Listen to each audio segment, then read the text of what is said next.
Thank you for coming back to the channel. And no, we're not talking about Thundercats or Joker or Batman, because those videos didn't do very well. So we're going to talk about this gal right here. And I'm sure a lot of you have this one. It took me a while to find this one. I thought I was being smart by going to Best Buy and pre-ordering, and I was not. Let me show you what happened. I was very disappointed. As a matter of fact, when I went in to pick up my order, this is what I received. A crushed box. This is the bottom of the box. The top of the box, well, it wasn't as favorable. Let me show you.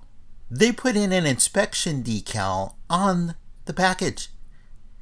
A decal that is really difficult to remove. There was a red one on the very front that was easy to remove, but not the inspection decal. Not sure what they inspected, but they didn't do a very good job, because the very front of the actual package has a break in it. My thumb went right through the opening. If this was a inbox collector who received it, it would be a nightmare. Fortunately, I am not an inbox collector. I do like my boxes though, because I like to keep neat storage. But at the same time, well, I do open my items. I open my figures. I put them on display. Let's rip her open, because this is what it's all about. Here we go. And this is what it is. It looks good. I like the face. I like the hair. Could be better. Well, all of McFarlane figures could be better, but they could be better painted too. That's what this one needs. As a matter of fact, that head is too low. We're going to raise it up. But this is what I do to my figures. I take them apart. I play with my figures. I don't worry about the boxes, to an extent. So this is the torso. And as you can tell, it is very lackluster in paint. It needs a lot of paint. As a matter of fact, we're also going to extend that neck peg just a little bit higher so she looks better proportioned. We don't want a giraffe neck. We just want to extend it roughly about a 1/16 of an inch in height to be able to make it more proportionately accurate.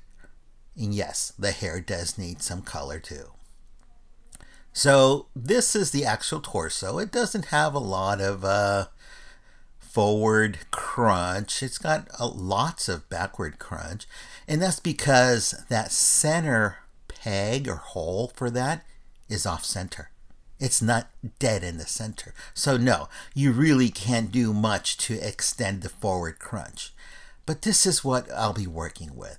The abs, the torso, and the neck peg. We're going to paint those two separately, and we'll work on the neck peg toward the end. You've probably already seen some of this, but I'm going to show you what I did. Here we go. So I'm using just a matte paper to apply the paint onto the surface, and then taking a dry brush and dry brushing onto the surface that I want to paint. And yes, I'm using the same color because I want to use it as a base coat. You can use your Mr. Super Clear to give it some tooth and use it as a base paint or coat, but I decided to use a opaque ink as a base coat. And as you can tell, because it is a dry brush, I'm able to go in randomly and just apply different tones of green. I added some yellows, some light greens, some dark greens, and of course the dark greens I used as a shadowing underneath. It made a big difference in the very end.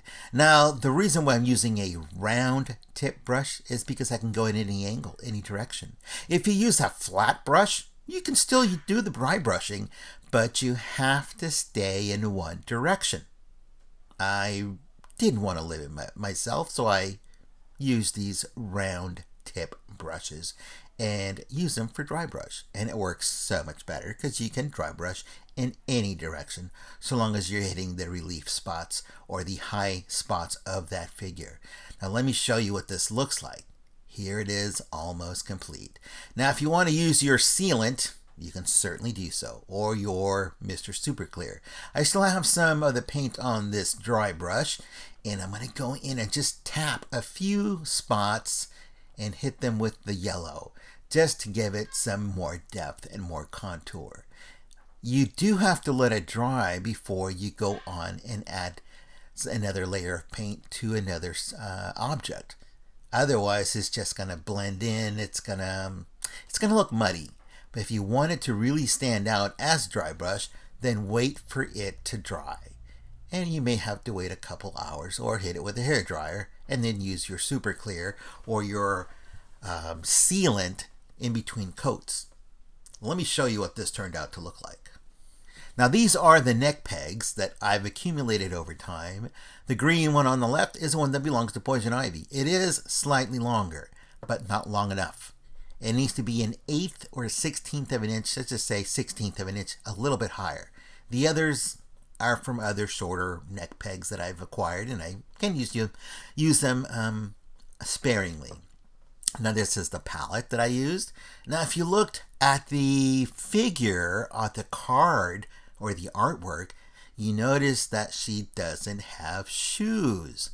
She's barefoot.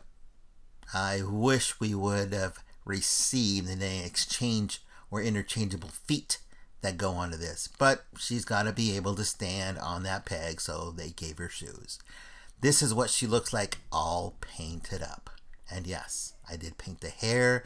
I added some more highlights to that vine that's around her leg, well, both legs, and it makes a big difference. It makes a big difference on the hair, especially if you had highlights and undertones that really make it stand out. It's the same head.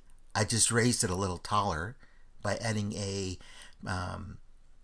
safety pin in between the two halves that I cut and extended it just a little further. I used super glue to put them back in place. So she still has full range. It's just a little bit taller. And yes, it looks so much nicer. This is the Poison Ivy I wish we would have received.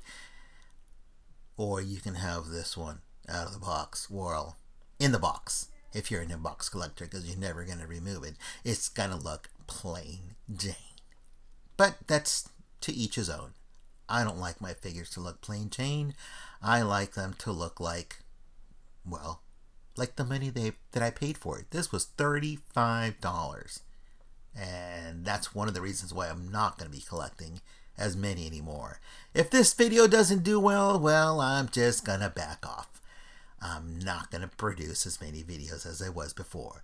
This is the finished product here. If you do like this video, give it a thumbs up, share it, like it.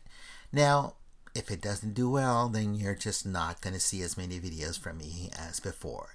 And you'll just have to go elsewhere for other ideas on customizing. In the meantime, let's push this video to over 100 views if possible. And let's get this out there and keep this channel going. We'll see you next time.